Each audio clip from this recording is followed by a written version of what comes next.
It was supposed to be random. That's what they told us, that when Thanos snapped his fingers, it didn't matter who you were, where you stood, or what you meant to anyone. Half the universe would just vanish. No warnings, no goodbyes, no favoritism. And yet somehow, every single member of the original Avengers made it out untouched. You watch it again, and it doesn't sit right. Not because it's poorly done, but because it's too perfect. All the newer heroes, the ones we barely got to know, they're the ones who go. But the icons, the ones we grew up with for a decade, they all stay. And once you notice that pattern, it's hard to see anything else. We were told it was fate, that it had to be this way. But come on, doesn't it feel like they were protected? Doesn't it feel like the rules didn't apply to the ones we loved most? Maybe that was the point, or maybe it was just the safest way to get to the ending Marvel wanted. Either way, it changes how you see it. Because if the snap really meant anything, then someone like Steve or Natasha or Clint should have disappeared right then and there. That would have wrecked us. That would have changed everything. But instead, we got the clean version, the emotionally tidy version. The one that made sure every major arc had room to wrap up with a bow. And look, I get it. We needed Tony's goodbye. We needed Cap's ending. And Natasha deserved her moment. But part of me still wonders what could have happened if Marvel had taken just one of them away when it hurt the most.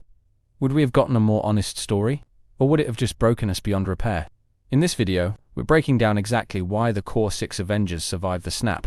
We're looking at fan theories, storytelling decisions, emotional consequences, and what this choice says about the way Marvel tells its stories. Strap in, because this one pulls no punches.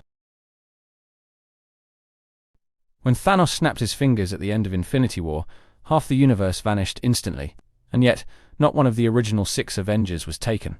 That detail always stood out, didn't it? It felt too deliberate, too clean, like a setup for something else entirely. You've got Hawkeye losing his entire family, but he's spared. Thor, who's arguably at his lowest point emotionally, still remains. Even Bruce Banner, split between 2 personas, survives when statistically it would have made sense for some of them to disappear. The randomness that Thanos swore by suddenly felt a little too convenient. If we believe the snap was totally impartial, then having all the new generation heroes dusted while the originals stayed behind seems way too structured to be coincidence. You lose T'Challa, Peter Parker, Doctor Strange, even Wanda. But Steve, Tony, and Natasha are untouched. Why? It's the kind of pattern that breaks immersion for just a second. Because we start to think about storytelling instead of story. Was this a narrative safeguard?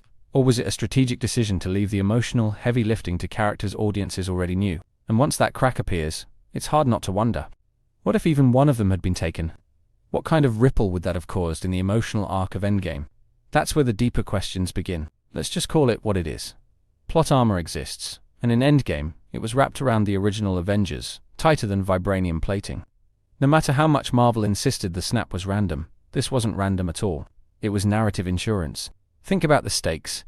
Would audiences have handled the sudden disappearance of Steve Rogers?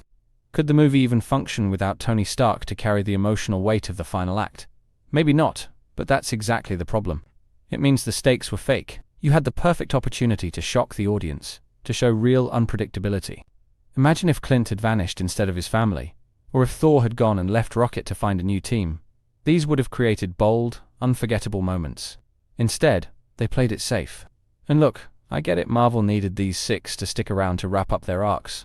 But when the world is ending, and death is literally a coin toss, sparing all the main heroes just feels dishonest. It undercuts the gravity of what just happened. It's not about wanting them to suffer, it's about making the universe feel real. When characters are immune to consequences, the story loses power.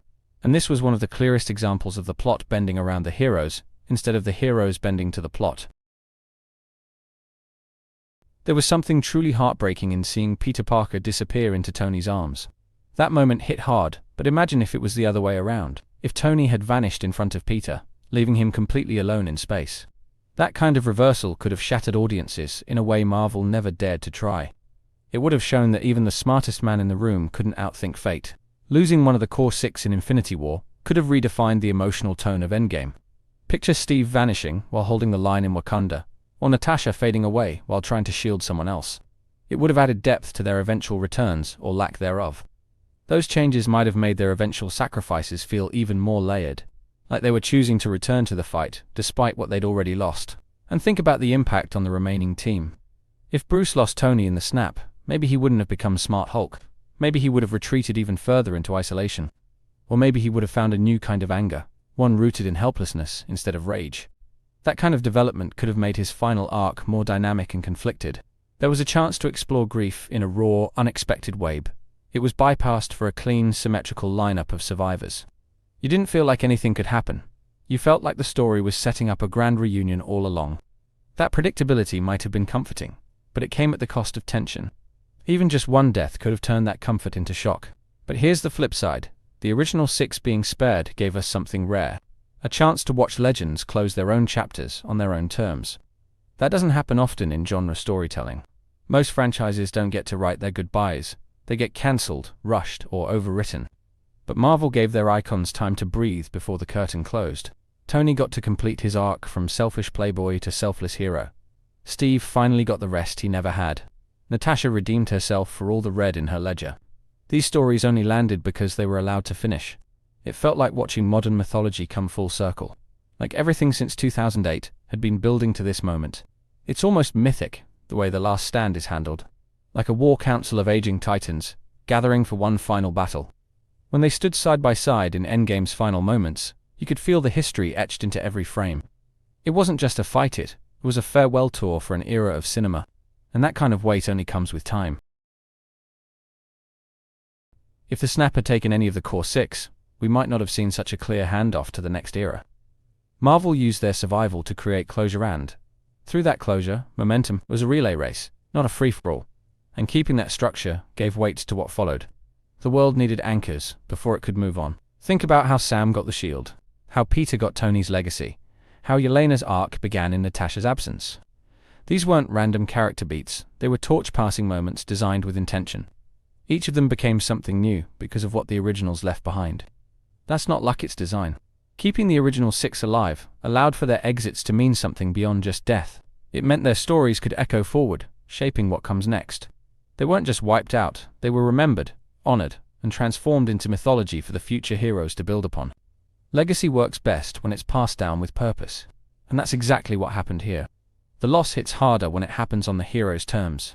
When Tony snaps his fingers, or when Natasha makes her choice, it feels earned, not ripped away by chance. That matters to audiences, even if it breaks the logic of the snap. We forgive the logic, because the emotion is honest. And sometimes, that's more important than strict rules. But even with all that meaning, something still feels off. There's a tragic irony in a universe that claims to be fair, yet bends its rules for its favorites. The snap could have been chaos, but it ended up as symmetry. And that takes away some of the sting. It turns a godlike event into just another carefully plotted moment. The randomness was a lie, and once you see that, it's hard to unsee. It means some characters were never in danger. That no matter how intense the scene was, we were always heading toward a pre-written destination. The illusion of danger only works when the audience believes it's real, and this broke that illusion. And that's not always a bad thing, but it is a trade-off. We got closure, but we lost surprise. We got catharsis, but we gave up the raw power of uncertainty. And for a story built on loss, that softens the blow just a bit too much, it makes the pain feel packaged, like a souvenir instead of a scar.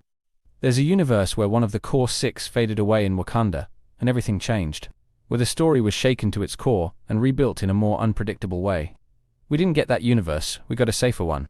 One that protected icons instead of challenging them. And that made the story more beautiful, but also less true.